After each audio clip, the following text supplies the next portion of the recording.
Bismillahirrahmanirrahim. Assalamualaikum warahmatullahi wabarakatuh. Halo teman-teman semua, kembali lagi dengan channel Sumon Ogi. Baiklah, berhubung dengan semakin dekatnya hari pendaftaran CPNS dan P3K 2021, tentunya teman-teman perlu melakukan persiapan yang matang, terutama di seleksi administrasi dan pastinya juga persiapan materi yang akan diujikan di seleksi CPNS maupun P3K nantinya.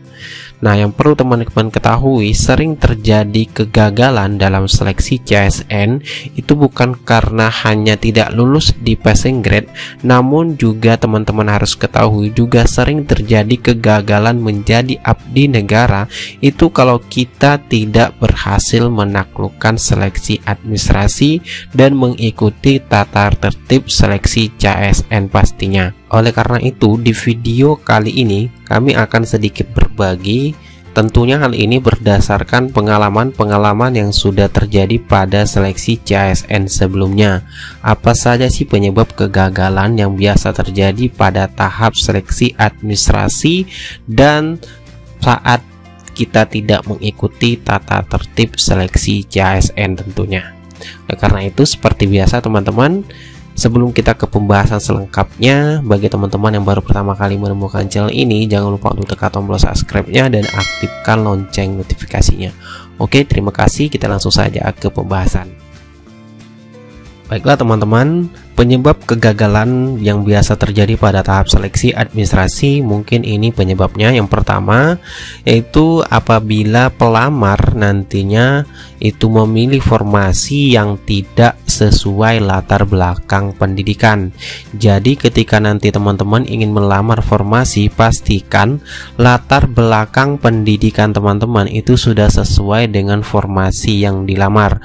Nah, terkhusus untuk P3K Guru, untuk mengenai linearitas formasi yang akan dilamar nantinya, mengenai guru mapel yang akan dilamar, itu bisa teman-teman cek atau Bapak Ibu guru bisa cek di surat edaran GTK Kemendikbud yang sudah dikeluarkan beberapa hari yang lalu atau beberapa waktu yang lalu. Bisa dicek di website resmi GTK Kemendikbud. Nah, teman-teman silakan cek terkait dengan linearitas yang bisa Bapak Ibu guru lamar formasi guru mapel yang bisa diikuti atau mendaftar di P3K Guru nantinya. Kemudian yang kedua itu biasanya mungkin tidak lengkap upload semua syarat yang diminta. Jadi di sini teman-teman nanti perhatikan, dicek lagi semua persyaratan yang diminta, jangan sampai ada yang kelewat atau terlewat terkait dengan syarat yang diminta oleh instansi yang kita lamar nantinya. Kemudian yang ketiga itu biasanya mungkin salah input data, misalnya salah tanggal lahir, nomor ijazah, dan lain sebagainya. Jadi biasanya yang gini-gini kelihatannya sepele teman-teman, tapi dampaknya sungguh luar biasa karena bisa saja ini menyebabkan teman-teman tidak lolos di seleksi administrasi. Jadi pastikan di sini teman-teman ketika menginput data itu dengan teliti, dengan hati-hati, dan jangan terburu-buru, dan ikuti semua ketentuan yang sudah ditetapkan oleh instansi ketika teman-teman melamar formasi yang akan diikuti nantinya. Kemudian selanjutnya yang keempat yaitu dokumen yang dilampirkan tidak jelas terbaca. Nah, hal ini sudah saya sampaikan di video saya sebelumnya. Ketika teman-teman mempersiapkan dokumen atau berkas yang akan diupload, pastikan hasil scan-nya itu sudah terbaca dan terlihat jelas, sehingga nanti ketika dicek atau dilakukan validasi oleh Panselnas itu akan terbaca semuanya. Jadi dicek dulu resolusi dan kejelasan gambar dari dokumen atau berkas teman-teman sebelum diupload. Kemudian yang kelima, salah berkas atau salah tempat upload berkas. Jadi jangan sampai nanti teman-teman mengupload, misalnya upload KTP tetapi ke kolom ijazah atau transkrip nilai. Jadi pastikan sesuaikan dengan kolom upload dengan berkas yang diminta. Kalau upload KTP, pastikan teman-teman sudah mengupload KTP. Begitu pula dengan ijazah, upload dengan dokumen ijazah teman-teman yang sudah di-scan tadinya. Nah, yang terakhir itu biasanya mungkin pas foto yang diupload itu tidak sesuai dengan ketentuan. Jadi di sini dicek lagi. Kemudian sekali lagi cek, jangan sampai salah. Pastikan pas foto teman-teman itu sudah berlatar belakang merah, itu tidak miring, tidak buram, karena hal ini juga berkaitan dengan fitur yang terbaru yang disiapkan oleh BKN terkait dengan face recognition.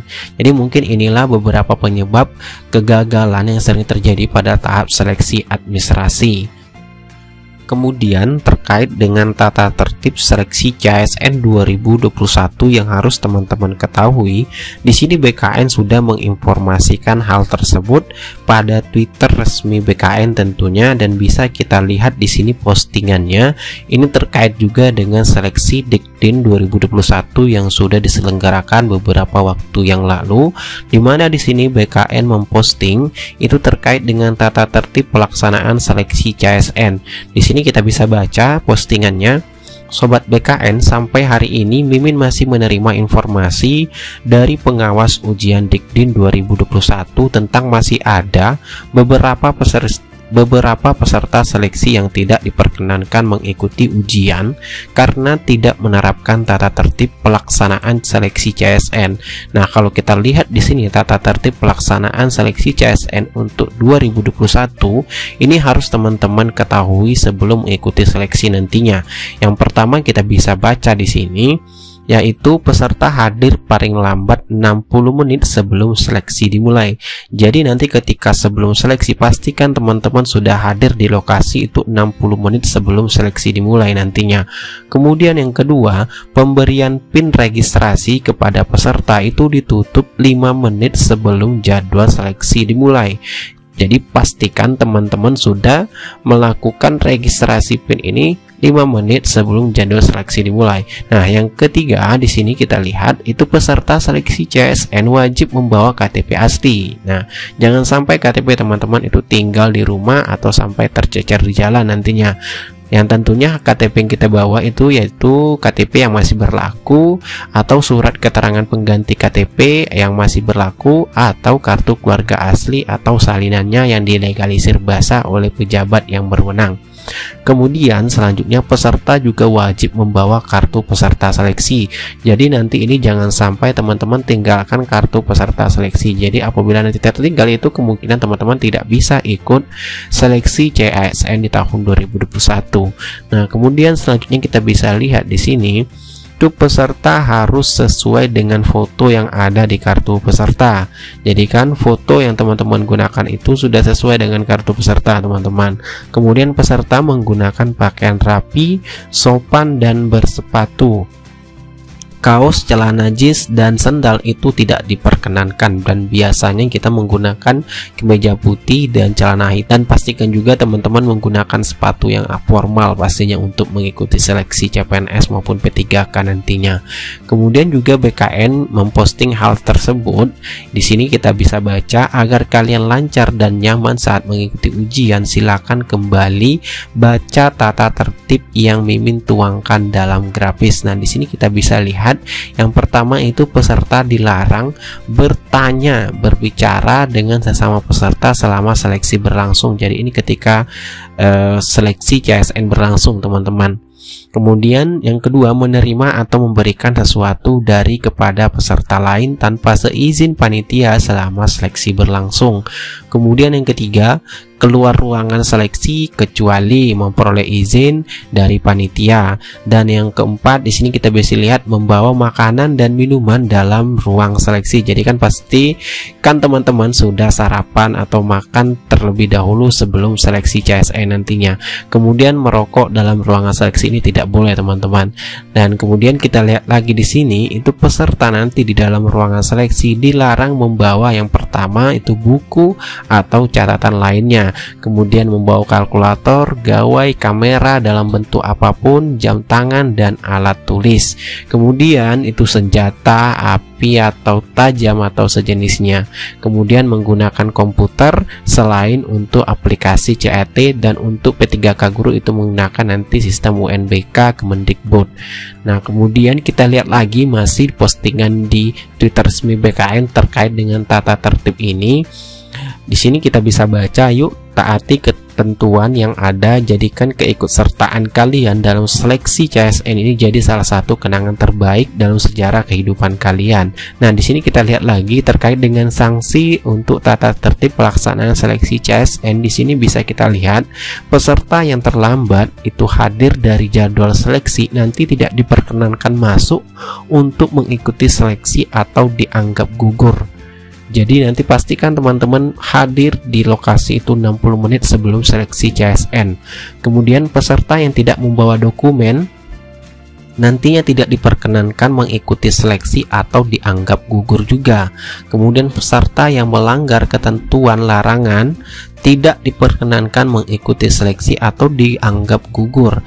Kemudian peserta yang melanggar ketentuan larangan dikenakan sanksi teguran lisan oleh tim pelaksana CATBKN ataupun nanti UNBK Kemendikbud bagi P3K guru sampai dibatalkan sebagai peserta seleksi. Jadi terkait dengan tata tertib pelaksanaan seleksi CSN ini silakan teman-teman baca di postingan Twitter resmi BKN dan ikuti semua ketentuan yang sudah ditetapkan Panselnas untuk seleksi CSN 2021 agar teman-teman nantinya bisa lolos menjadi abdi negara di tahun 2021 ini.